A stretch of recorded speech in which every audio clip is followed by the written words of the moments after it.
एक समय की बात है। एक गांव में मोहन और सोहन नाम के दो भाई रहते थे।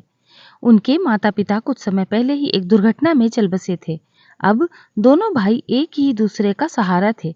मोहन सोहन से बड़ा था, इसीलिए मोहन अपने भाई की हर जरूरत पूरी करना अपनी जिम्मेदारी मानता था।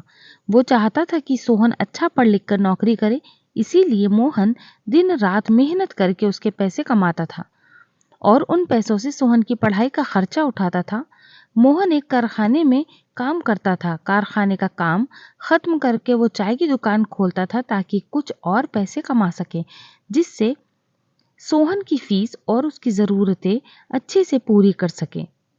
मोहन सुबह जल्दी कारखाने जाता था, इसीलिए वो जल्दी उठकर घर का सारा काम करता था और दोनों के लिए खाना बनाकर रख देता था ताकि सोहन को पढ़ने में कोई दिक्कत ना आए। इस तरह दिन बीतते गए और सोहन के स्कूल की पढ़ाई पूरी हुई। अब उसने मोहन के सामने कॉलेज जाने की इच्छा जताई। मोहन के लिए कॉलेज की फीस भरना थोड़ा मुश्किल था, लेकिन फिर भी वो सोहन की बात मान लेता ताकि उसकी पढ़ाई न रुके। अब मोहन को और ज्यादा काम करना पड़ता था।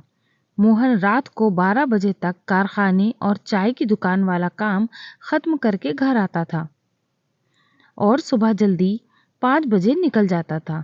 इस तरह समय गुजरा और सोहन ने अपनी कॉलेज की पढ़ाई जारी रखी। वो कॉलेज में अच्छे से पढ़ने लगा। इधर मोहन दिन रात खून पसीना एक करके पैसे कमाता था। मोहन की नींद पूरी नहीं होने की वजह से वो कुछ बीमार सा रहने लगा था, फिर भी वो हर हाल में काम करता था। उसके मन में एक ही उम्मीद थी कि सोहन पढ़कर बड़ा आदमी बनेगा तो सब ठीक हो जाएगा और उसे इतना ज़्यादा काम भी नहीं करना पड़ेगा। इस तरह से 3 साल बीत गए। आज सोहन के कॉलेज की पढ़ाई पूरी हुई और उसके कॉलेज का परिणाम आने वाला था। मोहन बहुत खुश था कि सोहन बहुत अच्छे अंकों से पास होगा। मोहन उस शाम को मिठाई लेकर जल्दी घर पहुंच गया और घर जाकर सोहन का इंतजार करने लगा। उसने सोचा कि आज सोहन के आते ही वो उसे मिठाई खिलाएगा। मोहन अपने भाई का इंतजार करने बैठ जाता है। काफी समय बीत जाने के बाद सोहन का कुछ पता नहीं था।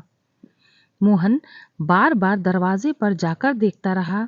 इस तरह रात के 11 बज चुके थे। अब मोहन का भय बढ़ने लगा, लेकिन फिर भी वो उसे खुद को संभाला और कहा कि कैसा लड़का है, परिणाम अच्छा आया होगा, इसीलिए दोस्तों के साथ पार्टी करने चला गया होगा और अपने भाई को ही भूल गया।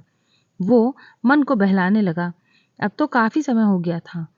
मोहन को लगा कि उसके भाई को कहीं कुछ हो तो नहीं गया।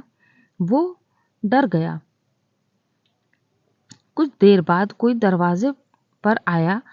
अब मोहन ने राहत की सांस ली और कहा, चलो ये लड़का आ गया। उसने दरवाजा खोला और देखा कि कुछ पुलिस वाले आए हैं। मोहन डर के मारे कांपने लगा और पूछने लगा कि आप लोग क्यों आए हो? मेरा भाई कहाँ है? वो ठीक तो है ना? इतने में एक पुलिस वाले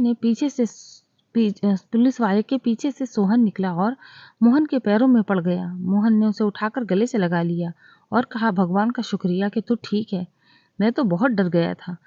इतने में एक पुलिस वाला कहता है कि मोहन मोहन जी, आप बहुत भाग्यशाली हैं कि आपके पास सोहन जैसा भाई है। सोहन ने आज वो कर दिखाया जो हर कोई नहीं कर पाता है। उसने अपने कॉलेज की पढ़ाई के साथ पुलिस की भर्ती की तैयारी भी की थी। आज उसके परिणाम भी आए हैं।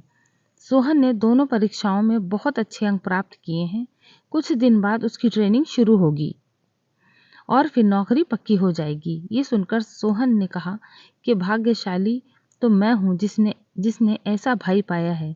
इन्होंने मेरी हर ज़रूरत को पूरा किया और उसके लिए कड़ी मेहनत की। लेकिन अब समय आ गया है कि ये आराम करें और मैं इनकी हर ज़रूरत पूरी करूँगा। ये देख मोहन खुशी से रोने लगा।